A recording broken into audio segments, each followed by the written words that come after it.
Hi, everyone. Welcome back.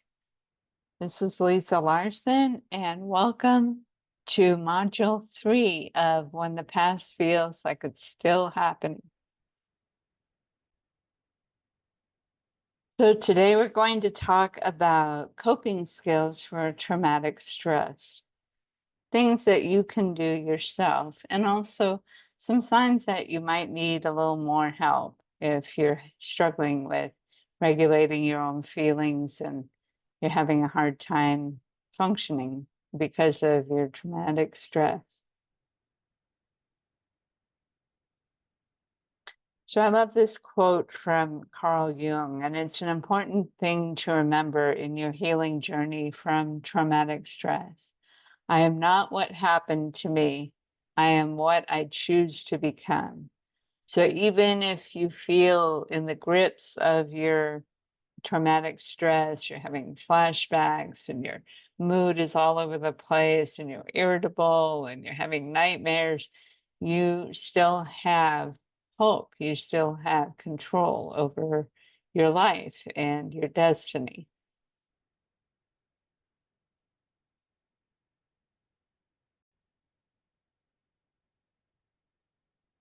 So you might wonder, well, what is coping anyway? How do I know if I'm coping or not?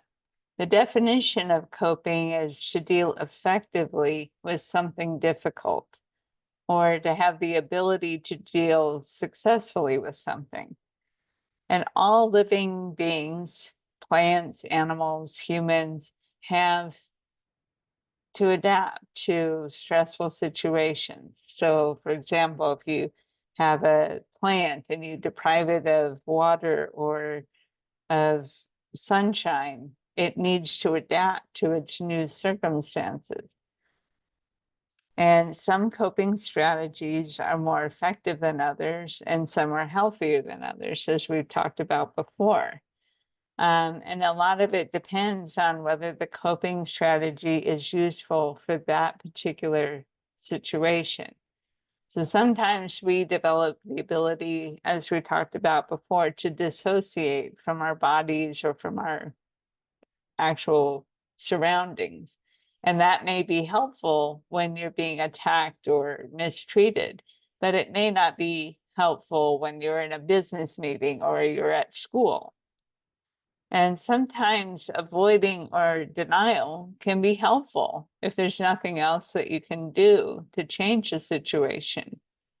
You can voluntarily distance or dissociate from what's happening, but it helps if it's your choice, if it's something that you are actively, consciously choosing to do. Like, my stomach is killing me, but I have to get through the next few minutes of this meeting. So I'm going to put my attention somewhere else so that I'm not focused on that.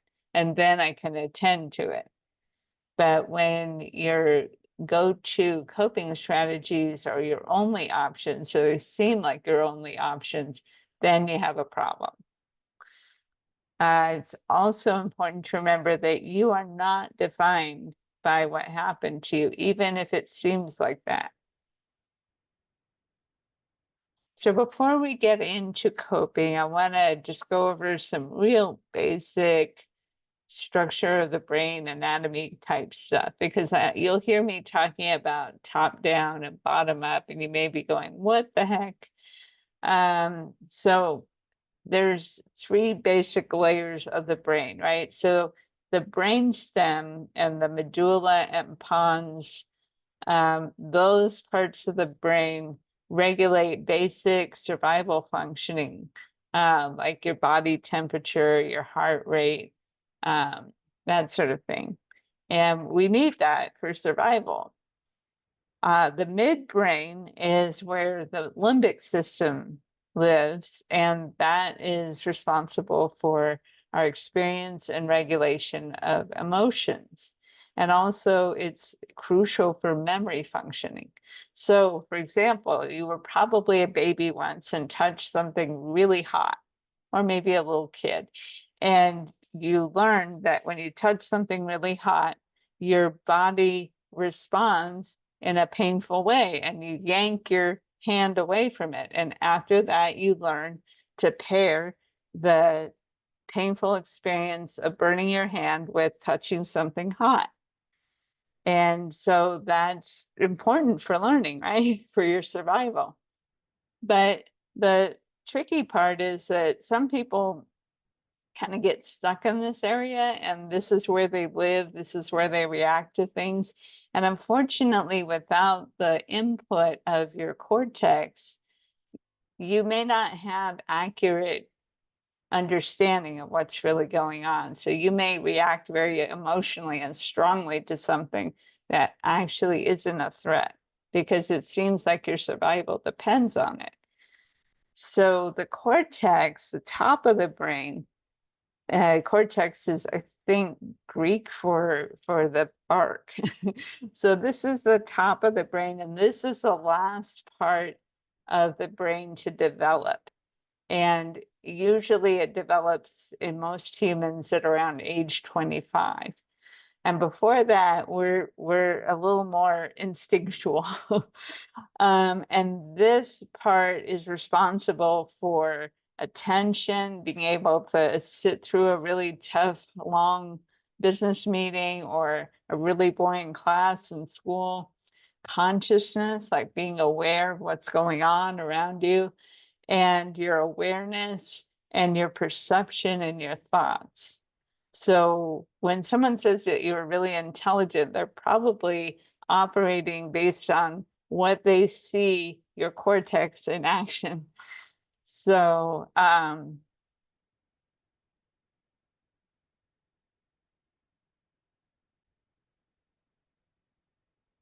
sorry about that.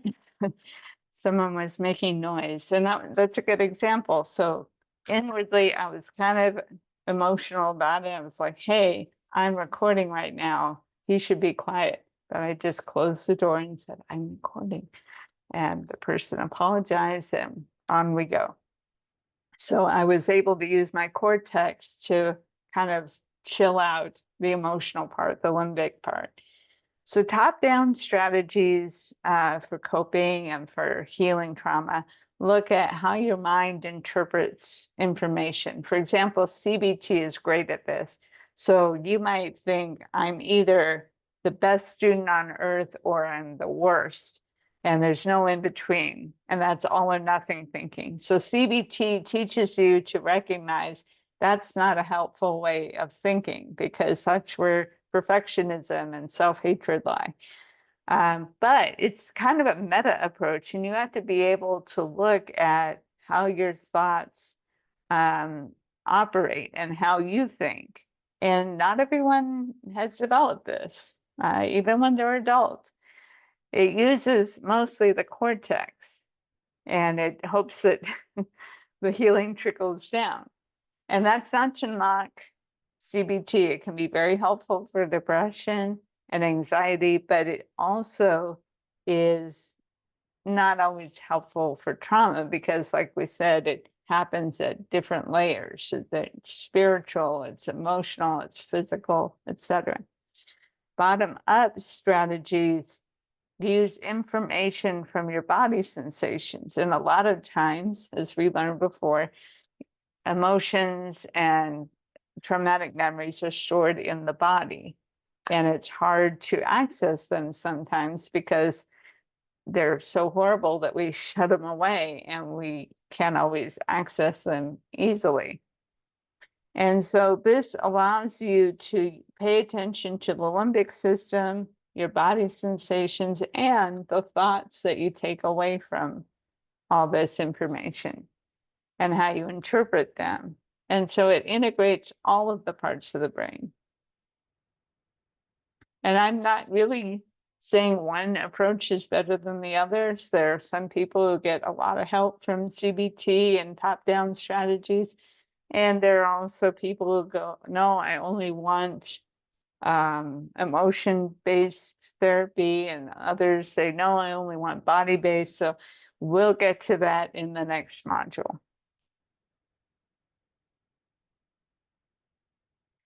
So here's just 5 basic principles of coping. As I said, healing can't just be cognitive. And PTSD happens to your body, mind, and spirit. And finding yourself comfortably in the present is your ultimate goal. You want to be able to be flexible in your approach to stress, and you want to be able to relax when it's appropriate and to be on alert when it's appropriate, but you want to be a little more in control of that. And that requires you to be able to recognize when there's actually threat in the present. And it's very important to reconnect to others because we need each other to heal. And hope is the glue that holds it all together. So I mentioned before, bottom-up strategies. So that can include movement, social engagement, using your voice, body-oriented and somatic therapies, and top-down strategies include challenging faulty thinking, like CBT, reality testing, journaling, reflecting, all those things that use the cortex.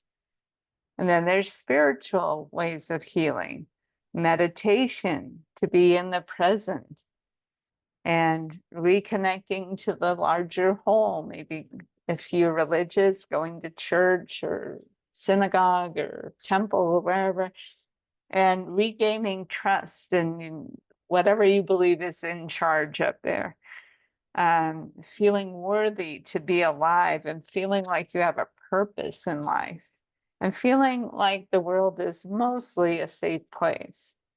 I mean, you don't want to be completely wide open and Pollyannish and never think there's any danger when there actually is, but you want to be able to feel like most of the time you're okay. You can go out of the house and conduct your life normally and you won't be hurt.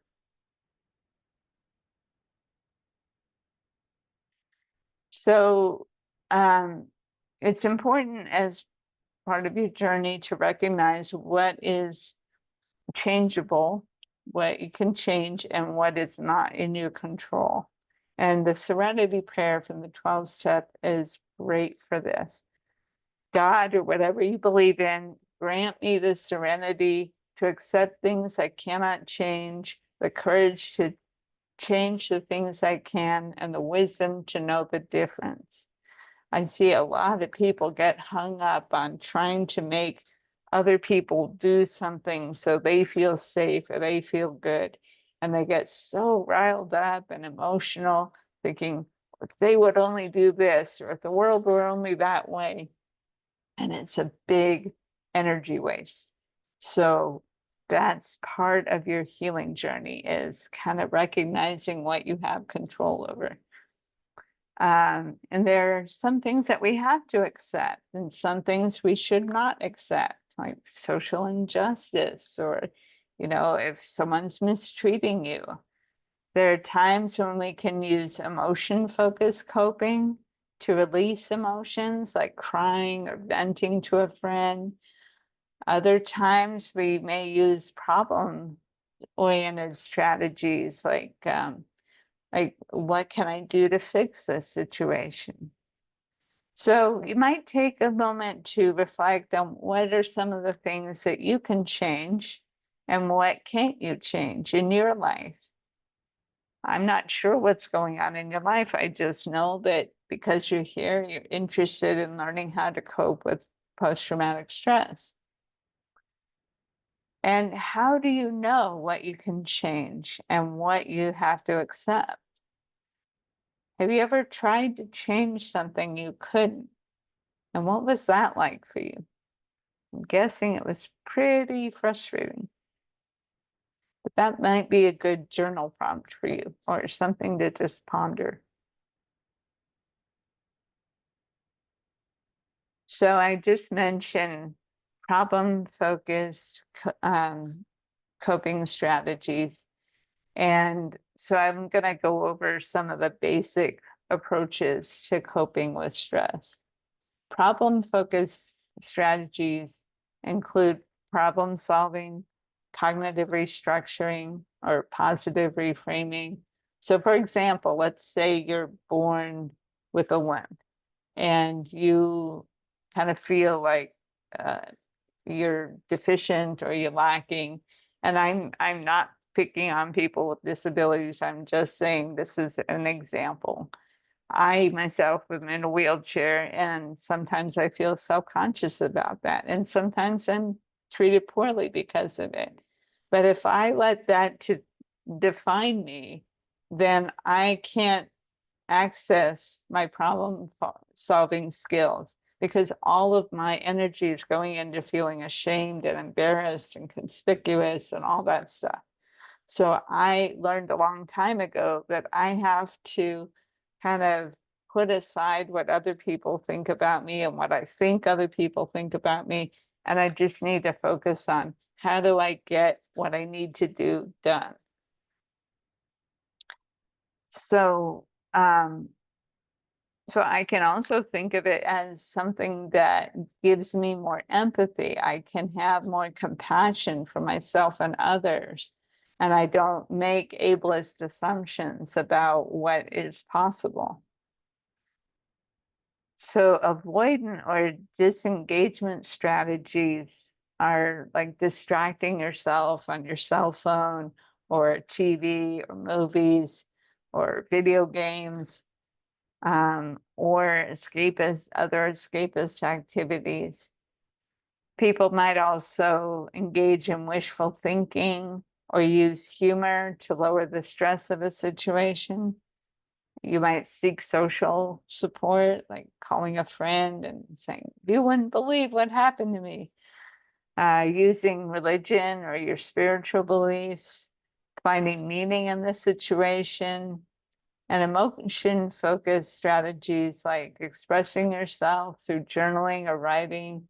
Some people have also found that being involved in some kind of drama club, or not drama in the bad sense, but being involved in acting or in improv can get them to act out different scenarios and break their kind of rigid thinking about what is possible. Because if you can imagine it, sometimes you can be it. So some strategies are rarely helpful, like using drugs or alcohol. Other unhelpful strategies are passive resignation, like I give up, blaming others, that's a real popular one, or isolating yourself for long periods of time. It's okay to have alone time and to take care of yourself, and just withdraw sometimes. We all need to do that, especially if you're an introvert like me. But you don't want to do that so much that you isolate yourself from friends and family and people who could be supportive.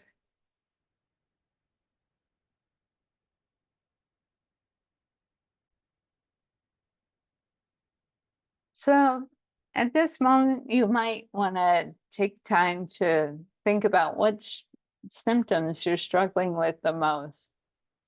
Are you plagued by intrusive symptoms like nightmares, flashbacks, hypervigilance, anxiety, sadness, withdrawing from life, numbness, like feeling dead inside, or kind of feeling like you always want to shut emotions down before they have a chance to come to the surface, shame or low self-esteem, rage, irritability, angry outbursts, interpersonal problems like going hot and cold, bringing people real close to you and then pushing them away, or distrusting people and keeping them at arm's length, and emotional ups and downs.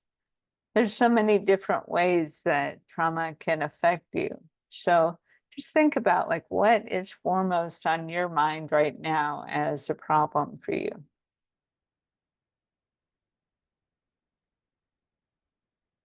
So this leads to basic self-soothing skills for life. We all need help with stress, whether we went through trauma or not. And we need to keep the stress bucket, remember that from last video? relatively empty so we can deal with the current stressors in real time, not based on outdated coping that doesn't fit the current situation. So self-care is sort of a hot buzzword right now, but when I talk about it, I mean allowing yourself to relax sometimes, ensuring you get enough rest, eating well and regularly, and drinking clear, clean water, having a regular spiritual practice or some way to feel like you belong to the greater whole, and stretching, moving, aerobic exercise. These are just good for any human to be able to do, I think.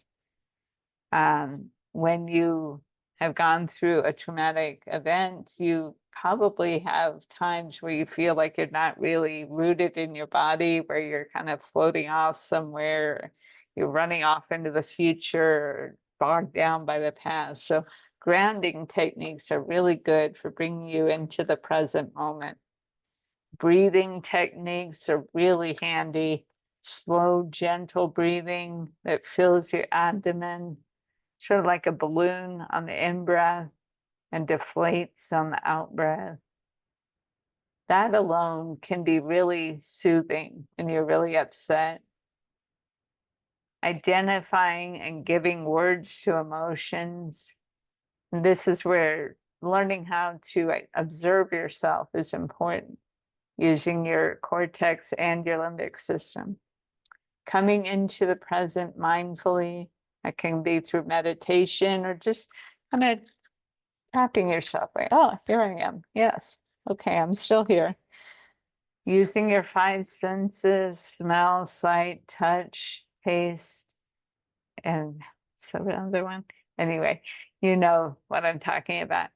Being able to find ways to kind of anchor your reality to what's going on in the present and figuring out what is true right now. Test reality. Open your eyes, touch and smell things in your surroundings. Sometimes you might, if you like certain scents, you might get an essential oil like orange oil or peppermint or something, and just keep that little bottle with you to kind of remind yourself, ah, yes, I know I'm here because I'm smelling orange or peppermint right now.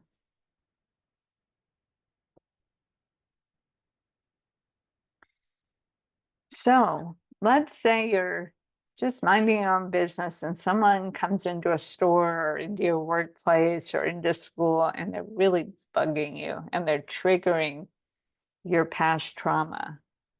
The first thing to do is to recognize what you're feeling. So maybe you're really angry. Maybe you're scared, like, oh, this person seems threatening. Or you're confused, like, what is going on with this guy or woman or whoever? And let the other person know that you're upset verbally, not by hitting them or breaking down into uncontrollable sobbing. So if they're doing something and it really is hurting you, then you should let them know, but not inappropriately. And that can be hard. So internally, you might rate how strong that feeling is. So on a scale of 1 to 10, let's say 1 is pretty much neutral and 10 is, wow, I cannot stand this. And if the feeling is really strong, kind of think about, what do I need to do next? Do I need a break so I can compose myself? Then I can excuse myself for an hour or so, if possible, so I can kind of pull myself together, maybe do some grounding and use some other coping strategies. Or do I need a minute to think about what to say? This is really important, especially if you're really angry, because it could be very satisfying to just let them have it. But you don't probably have all the information because you're so revved up. And then ask for a minute so you can collect your thoughts before speaking or acting. I mean, this assumes that they don't have a gun or a knife and they're not an actual threat. So this leads to learning to recognize when you're safe and when you're not. Part of the problem with PTSD and traumatic stress is that you might associate things that are dangerous with normalcy, or you might associate safe things with danger. So if you can, make a list of situations that you think are safe.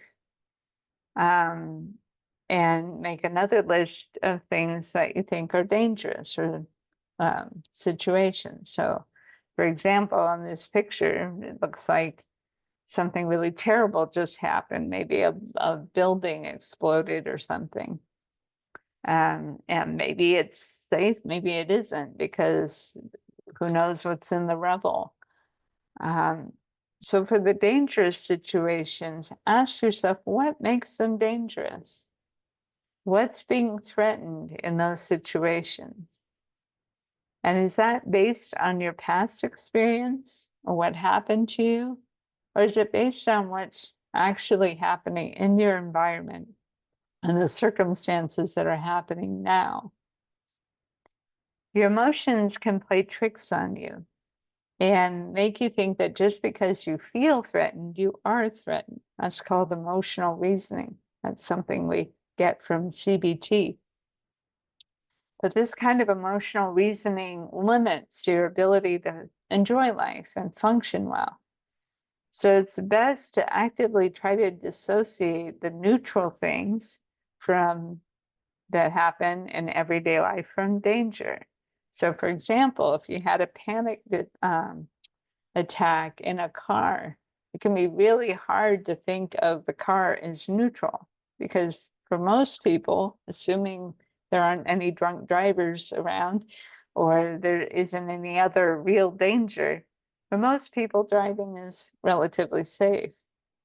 But if you've had a panic attack in that car, then you come to associate those things together. And you can do this through exposure to the neutral things, gradual exposure that you can handle emotionally, and using your rational thinking skill.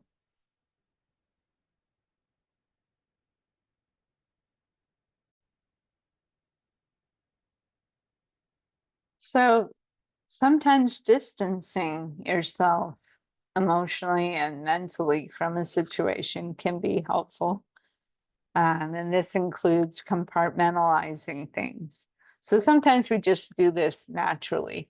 If something is too unpleasant, we avoid thinking about it, or we try to just put it on the shelf of our mental storage unit. But if we choose to actively compartmentalize, it kind of implies that we can go back to that memory or that thought later on when we feel ready emotionally. And this is the ability to keep different parts of your experience separate from each other. And you can, as we mentioned before, distract yourself, listen to something like a podcast or watch something on TV. Also, creating and going to a safe person or a safe place within, like we did with the guided meditation in the last module. And so you might find yourself just involuntarily becoming numb inside. You just don't feel anything. And you know that you should feel something, like you should feel happy or sad or scared or whatever, but you just can't get yourself to do that. So in that moment, you can deepen your compassion for yourself and other people. And you can ground through tuning into your five senses, as we mentioned before. And like I mentioned before, you can have kind contact with the body. You can take a bath like this gentleman here, touch your cheek, put your hand on your heart, or gently pat your limbs and other body parts. There's a practice called Qigong, that might be useful for you. If you go on YouTube and look for Lee Holden, or just any old uh, Qigong video is fine. But he has specific Qigong for anxiety and other feeling states that you may not want to have. So you might want to look into that. And it's also important to reorient yourself to the present and to getting support. So sometimes you can kind of take off and be by yourself. Like I said before, that's perfectly fine. But you also want to be able to re-engage and reorient to time.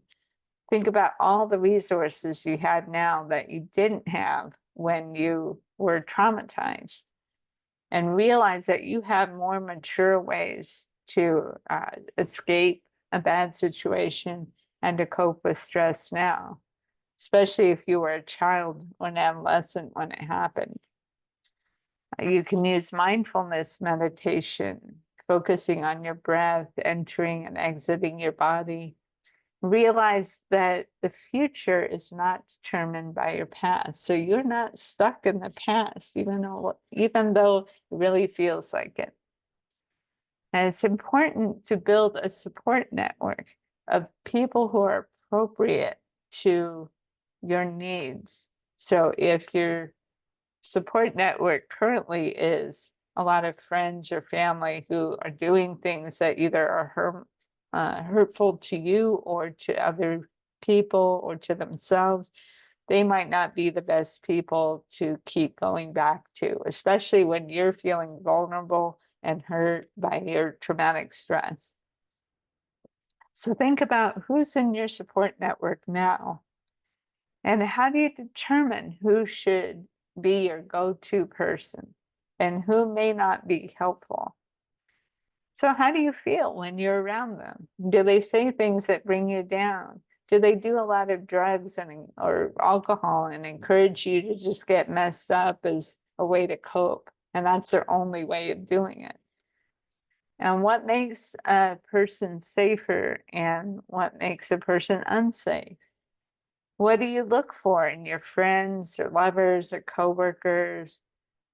What's important to you in those situations? And let's say someone reminds you of your abuser or the trauma. How do you cope with that? How do you find your center when you're triggered?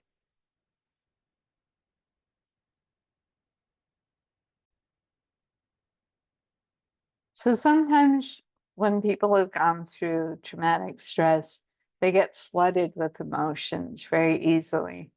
They might become very frightened or anxious.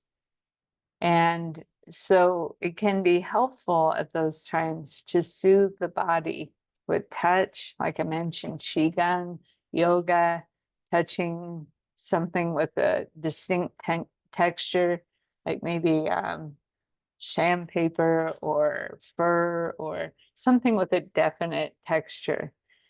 With smells, essential oils, like I mentioned before, or a leaf or a flower, movement. So sometimes when we're traumatized, we kind of go into freeze mode, like I talked about before, and the trauma is stuck in there. So physically shaking your body can help you kind of get some of that energy out rather than keeping it trapped in your body. Stretching can also kind of release some of that trapped energy. Walking in place, digging your heels into the ground, or standing on the earth barefoot. And digging your heels into the ground can also be a grounding experience. It kind of gives you something to resist, or pressing on the wall. And you can also do some reality testing. Am I in danger now, or do I just feel frightened like I did before when I was traumatized? And look at the clock on the wall or on your phone. What day and time is it right now? Where am I right here and now? And then you can do some cognitive work. What am I thinking about that makes me feel frightened? Am I perceiving this accurately? Now, sometimes you may not really know that, but sometimes you can bring yourself back and go, well, wait a minute, that person didn't really mean to hurt my feelings. I'm just kind of taking it a certain way. And am I thinking ahead or in the past, or am I really here now?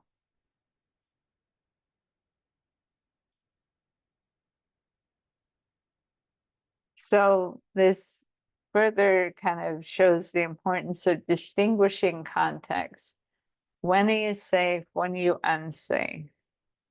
Here's a basic strategy for distinguishing when you're safe versus unsafe. Stop, look around, ground yourself on what's happening in the here and now. Acknowledge that you're feeling safe because you've been triggered. And ask yourself, what's actually making me upset? And assessing, am I in present danger? Do I actually see anything that threatens my safety now? If not, you can say, it's just something that reminded me of the past. I'm safe and okay now. And take some deep, slow breaths and a few moments to orient to what's happening now.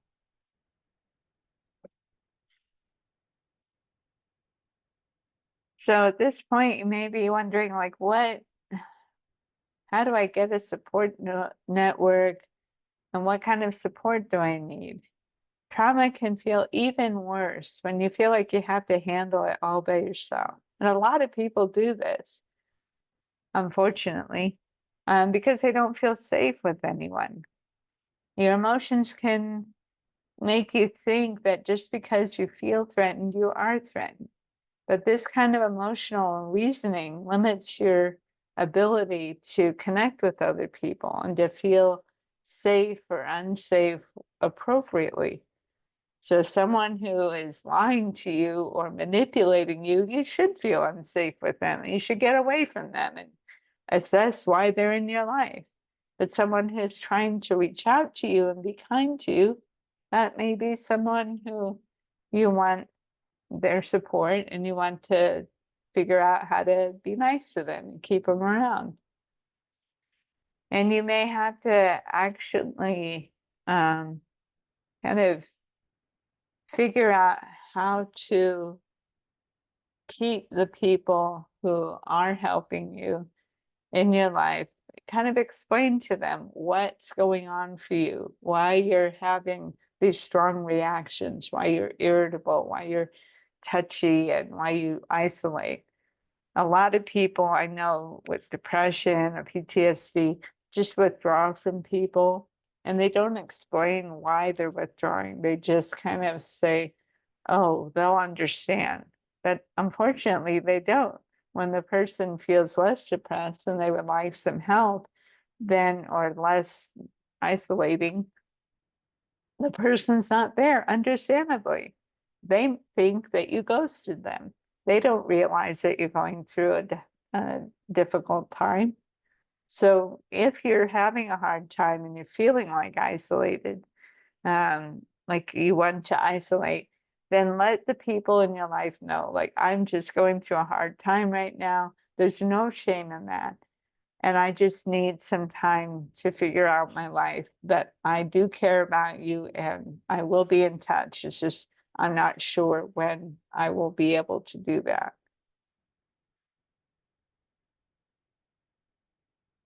So we talked about top-down coping, and this involves changing your thinking, challenging your assumptions about the world, and kind of asking yourself, what's realistic? What's distorted thinking? What are you responsible for? And what's your fault or not your responsibility? What are you telling yourself about the trauma and what it means about you? This is where shame and embarrassment and guilt can come in. And what do you base your decisions about the people and world on now? Sometimes changing your thinking doesn't necessarily change your feeling. And that's where bottom-up strategies like somatic healing and EMDR therapy and flash technique can be helpful because they integrate how you're feeling, how you're thinking, and what interpretation you're having about yourself, all in the present moment.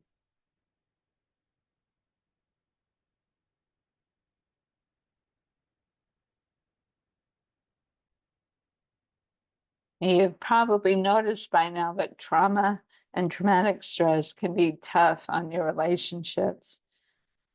Some of the factors that make it hard to deal with people or relate with people when you've gone through a trauma are thinking everyone has some ulterior motive or is out to get you. Your emotions are up and down, and you may feel irritable or unpredictable in your relationships and your reactions to what other people do. You may feel disengaged and just stare off into space. Might be at a birthday party and everyone's happy and you just feel nothing, nothing. You're just numb inside. Or you just want to be left alone. You may be overstimulated because of the traumatic stress and what it does to your body. May feel like everything is a big deal sometimes, and then it feels like nothing's important. You may project the past onto the present. So if you're in a relationship now and your last partner cheated on you, then you may project that onto your current partner and say, well, where are you going? Well, you're very chatty with that other person. What's going on there? And the person's just innocently talking to someone. You may make assumptions about people's motives without checking it out first.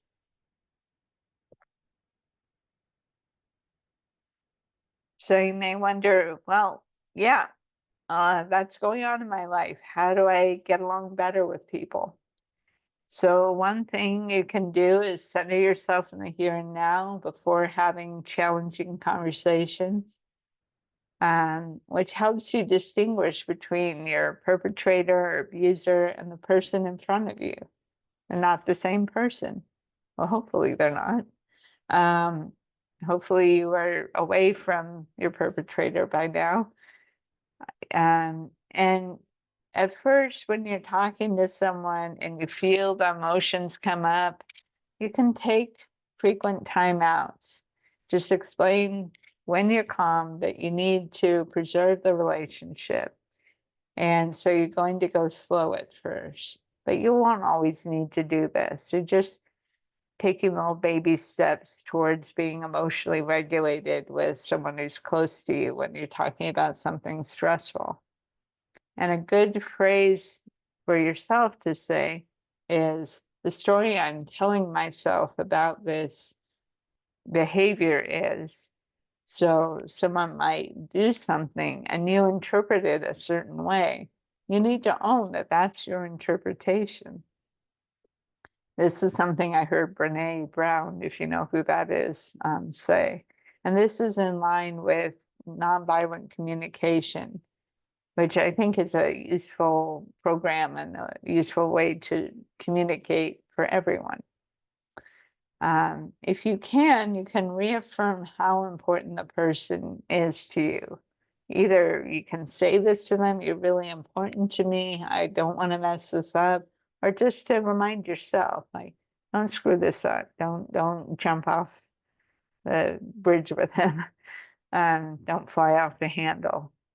You can learn assertiveness skills and interpersonal effectiveness with things like DBT and other assertiveness training. And you can step outside yourself and ask, if I were watching a movie with me as the main character, what would I say that person should do?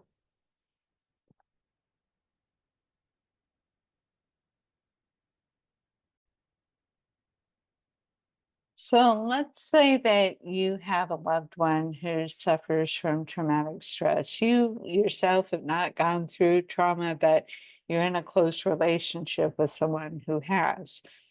Um, it may be hard to deal with all these mood fluctuations and distancing, and then sometimes they're very needy of your attention, and that can put stress on your relationship currently. So when your loved one reacts strongly to something, don't personalize it. It's not all your fault. You may have done something that had, was slightly inconsiderate, and the person might be really getting quite upset about it. So recognize that their nervous system is on high alert, and your loved one may react to things more strongly than you would. Which doesn't mean that they have carte blanche or they can do and say whatever they feel like it. That's not what I'm saying. It's just that kind of have a little more compassion and understanding of that. If you feel hurt by something that the person says, you can take a time out for yourself or suggest that you both take a time out until you're both calm. And while you're in a timeout, you can calm yourself down physiologically and think about what you really want to communicate to that person. And talking to your loved one with PTSD might be a little tricky because they might take offense at something that you may not have thought they would. Since it can be very easy to offend them, it's a good idea to learn how to communicate respectfully. And so like I mentioned before, it's important to learn how to do nonviolent communication. And there's a book and a whole program that you can get. The creator of that is Marshall Rosenberg, who's a psychologist who unfortunately is no longer with us, but the nonviolent communication community is alive and well. And so I encourage you to get those skills. But you don't need to avoid conflict at all costs. It's sort of like I mentioned in the last slide. It's a gradual process of learning how to communicate effectively and respectfully, especially if you or your partner came from a really dysfunctional household where people just screamed at each other or they stonewalled and avoided each other. It can be hard to learn these new skills. You already know how to talk and how to understand language. That's not what I'm talking about. It's tricky to communicate about very delicate or emotional topics without things becoming disrespectful or going off the rails fairly quickly. So it's important to take responsibility for your feelings, and you can set a good example for the other person. And it's also good not to take on that which isn't yours. The other person might try to make you feel bad for triggering them or whatever. That's not necessarily your fault. I mean, if you do something that you know the person doesn't like purposefully, then yeah, you probably did deliberately trigger them. But sometimes you can just be careless and say the wrong thing at the wrong time. And that is not necessarily a crime against humanity. You may want to be careful about how you communicate with the person out of respect and consideration of what they're going for. But you don't have to walk on eggshells all the time. So there are groups for people going through mental illness called National Alliance for Mental Illness. They're peer led. And if your loved one or you are struggling with a mental illness, that might be a good resource as well.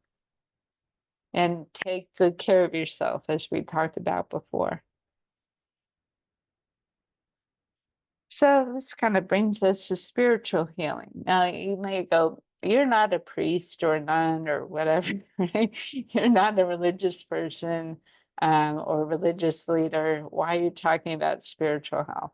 I still think it's an important aspect of our healing and our existence. And there are numerous ways to connect with the world or reconnect with the world if you're disconnected, outside of your sense of small self. So the sense of small self is this kind of isolated, individualistic sense of self that you don't feel part of the greater whole. So practicing meditation and focusing on how you're connected to yourself, physically and mentally, and to everything around you. Like you're part of nature, you're part of animals, you're part of everything. And one way to do this is when you just repeat like a mantra on each in breath and out breath, I am part of the whole, or just one, all one. If you do have a religious leader or spiritual teacher or leader that you trust, you can talk to them about your concerns, about your spiritual beliefs and how the trauma impacts it. And hopefully, the teacher can talk to you about how your shaken faith and doubts impact your spiritual life and your faith. It may be healing to feel heard by them, and they may have some ideas about how to gradually reconnect with your spiritual community.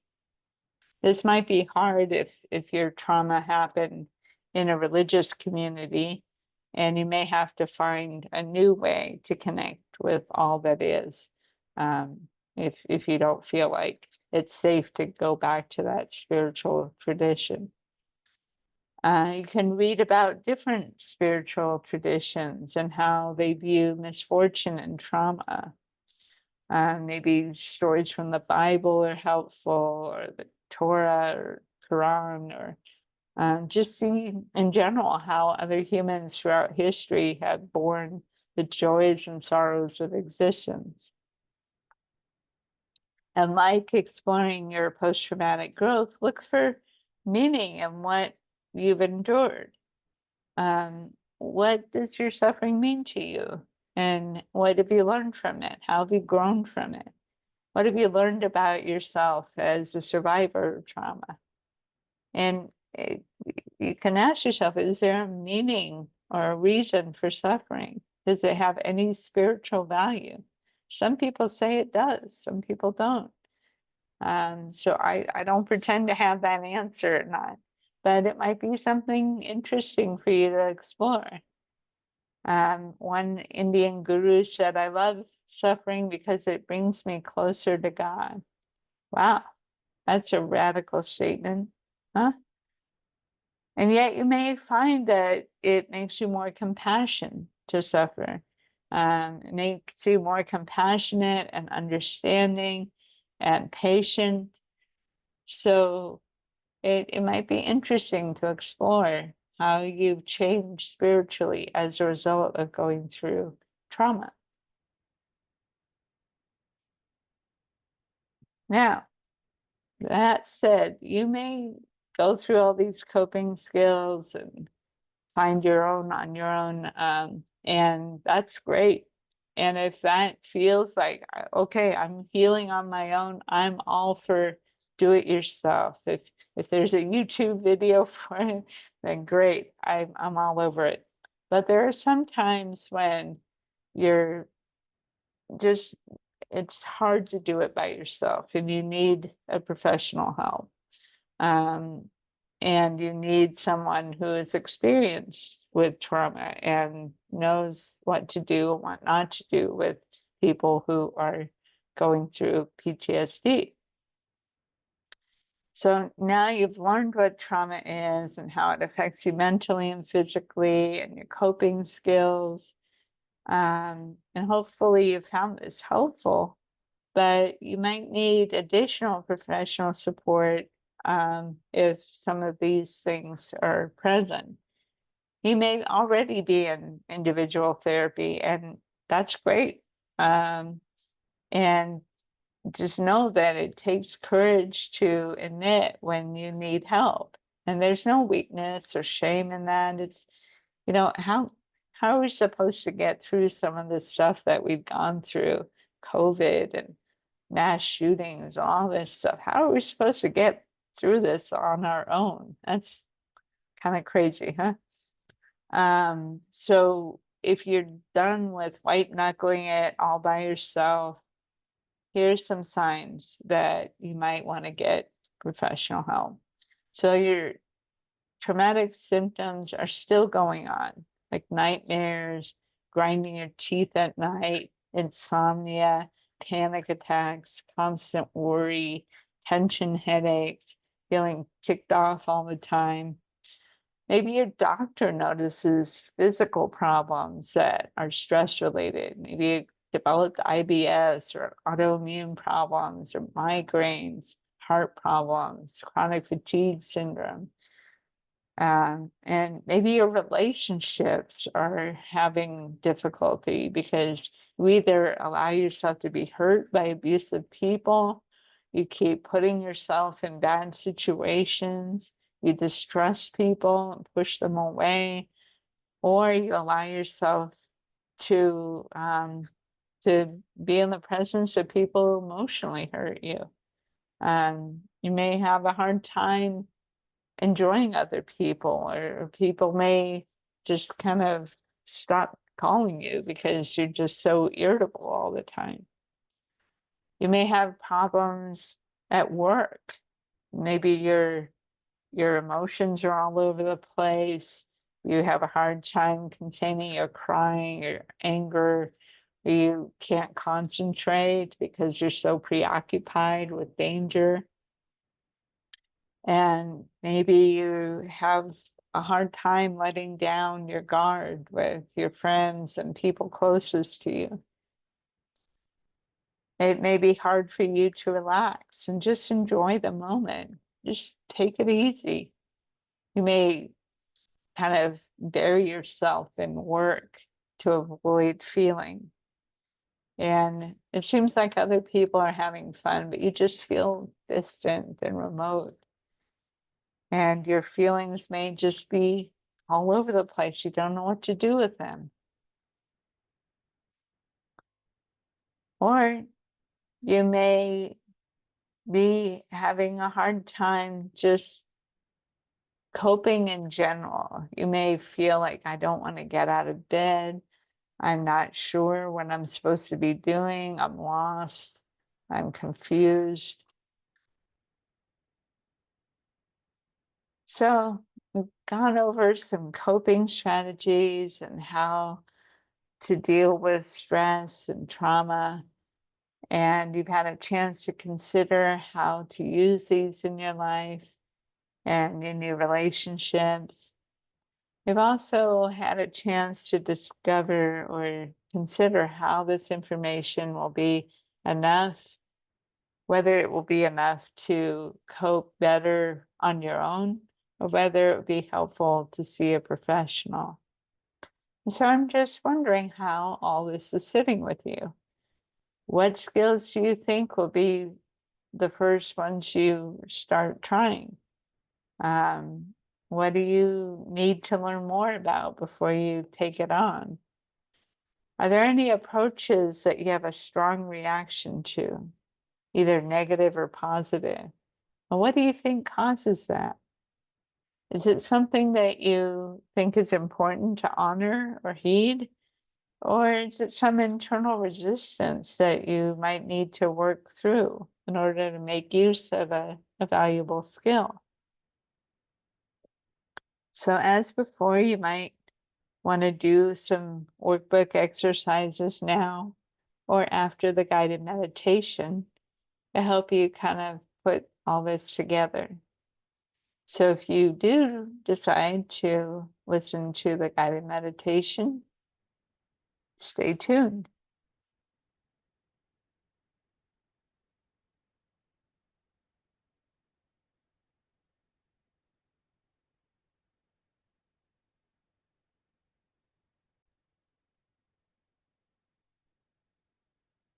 So, as before, just find a quiet, undisturbed place, get your water and writing implements together, get nice and settled in for another healing guided meditation.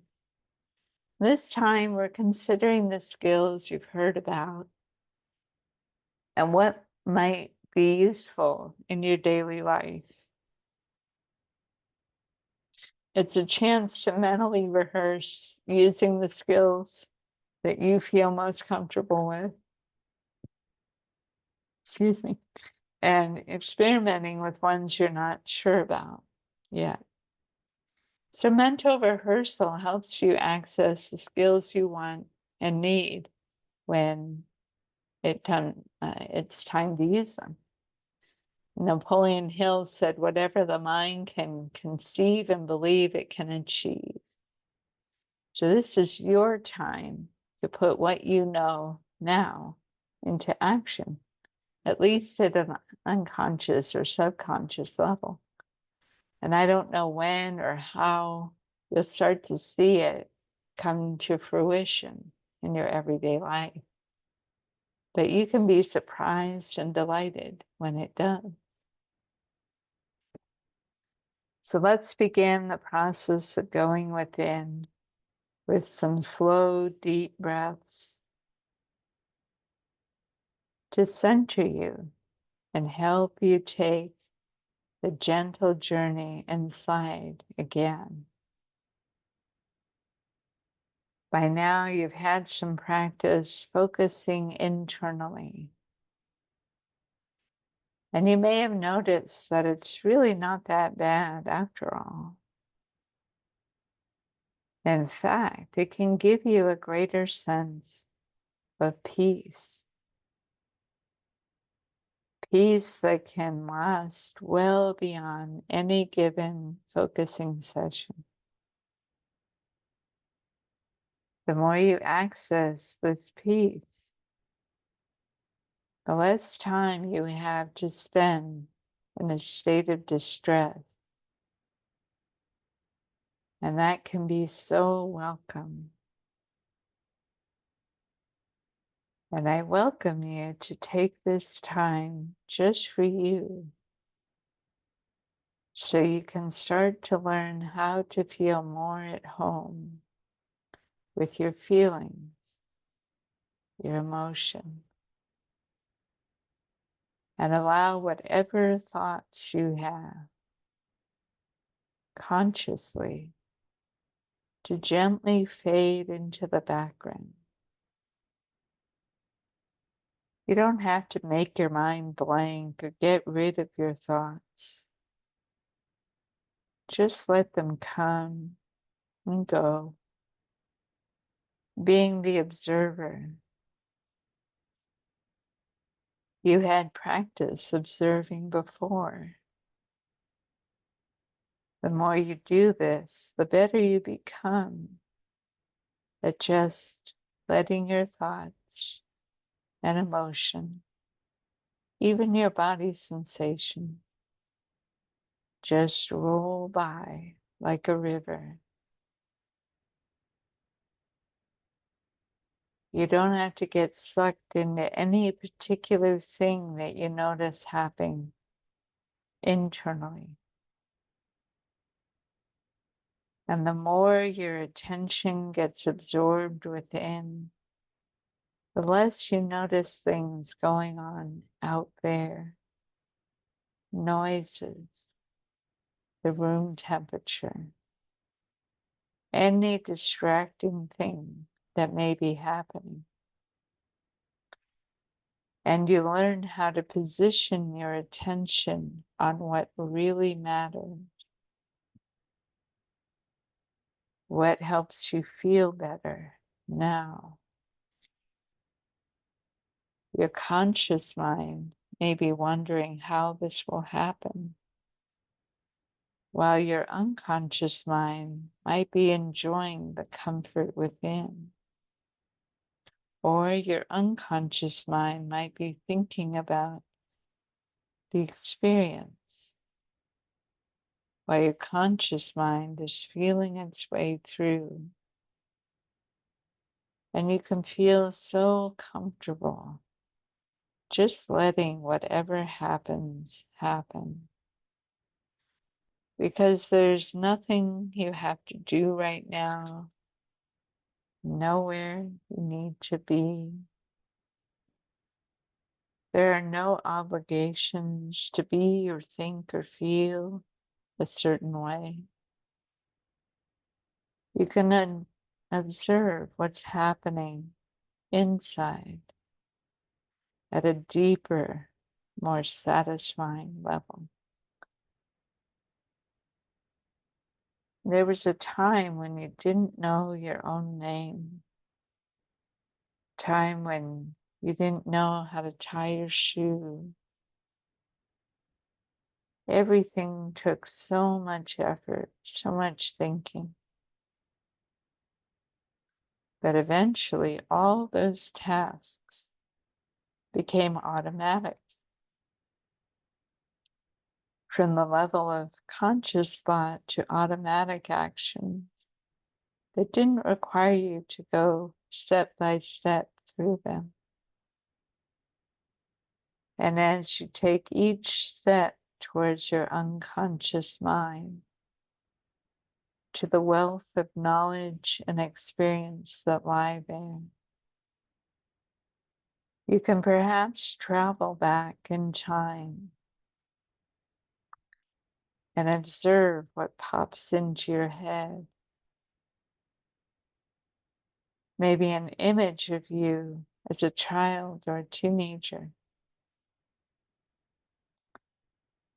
Maybe a felt sense in the body, a sense of being you, but not you. Maybe you come up with a sound, a familiar sound in the distant or recent past the point of being able to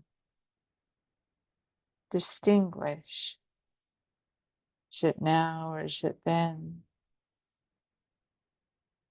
Just give yourself a little time to see what emerges.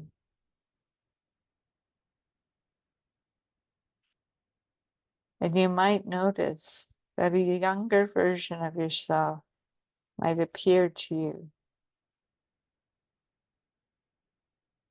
This younger version might have their own emotions, their own experiences that are shaped how they walk around in this world or crawl. And from a safe vantage point, you can observe what that younger version is doing, what they might be feeling, as if you could watch them in a television show or a movie.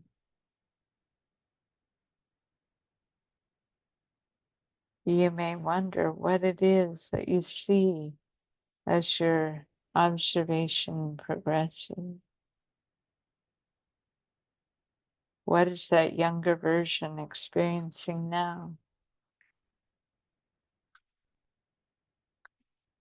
You can ask the current version of yourself if that younger version is safe. Do they need assistance from you? Is that younger version able to defend themselves or cope in a healthy way? Is there anything you can do to help that person, that younger version of you, to support them or give them comfort?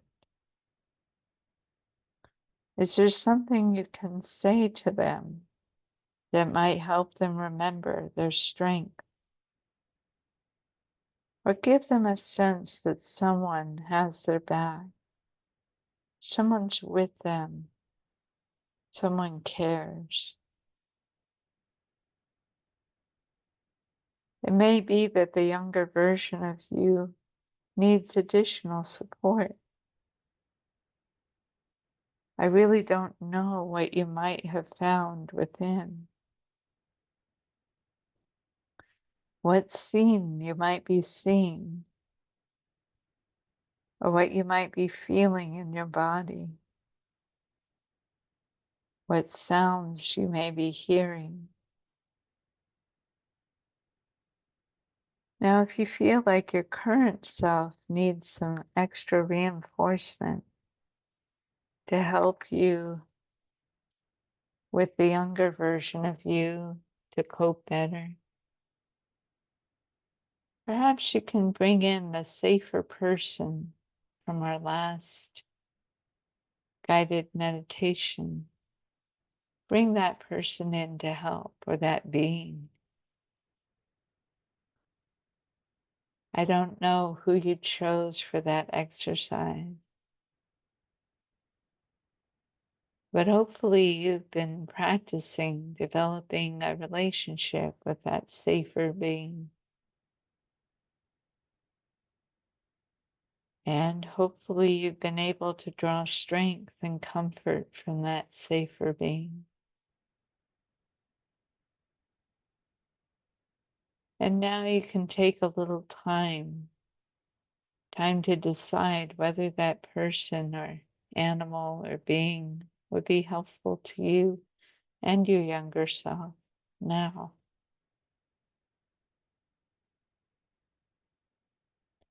And if it would be helpful to bring in the safer being, the wiser being, into your current experience, please go ahead and invite that being in now. Observe what it feels like to have that additional support. How do you feel in your body with that support being there? What can you hear that wise being saying? What is it like to see or sense the presence of that being for your current self? And I don't even know if your younger self is also responding to that wise being. I invite you to give yourself a little time to soak that in. Let it be a part of you. And what can you learn from evoking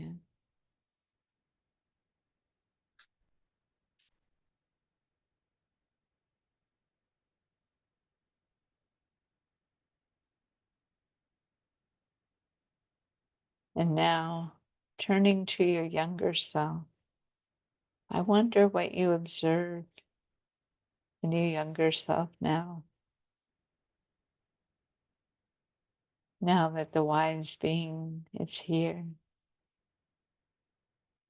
what's happening for that younger self? I wonder if maybe it's less frightened or upset. How are the muscles in their face or other parts of their body relaxing? How are they speaking or moving differently? Just observe, notice what changes with the presence of your safer being. I'm going to give you a little time to observe how you're responding to my words. Take what you think will be helpful to you. And as before, you can decide what to hold on to, what to release, what's useful, what isn't. And when I speak again, You can remain comfortably absorbed as before. And that time starts now.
During that time, you've had a chance to sift and sort through this experience, this exercise, to create something that can give you comfort and strength, both you now and you in the past, or whatever it is that you need to feel empowered, safer in your own skin. And this can be another resource that you have at your disposal, which will develop over time, every time you listen to this recording. There's no way for you to do it right or wrong. Just allow your unconscious mind to create something that works for you, for your needs and your wants. And isn't it nice to know that these experiences are just for you to use whatever you want or need. And as you develop this resource, it can continue long beyond this moment.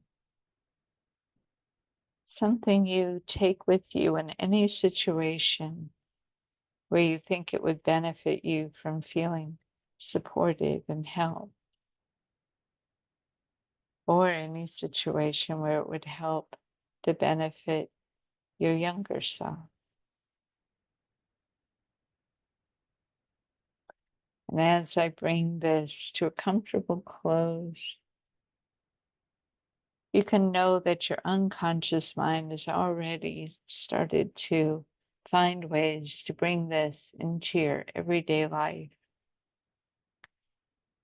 And you may be curious to see how you handle the next stressful situation.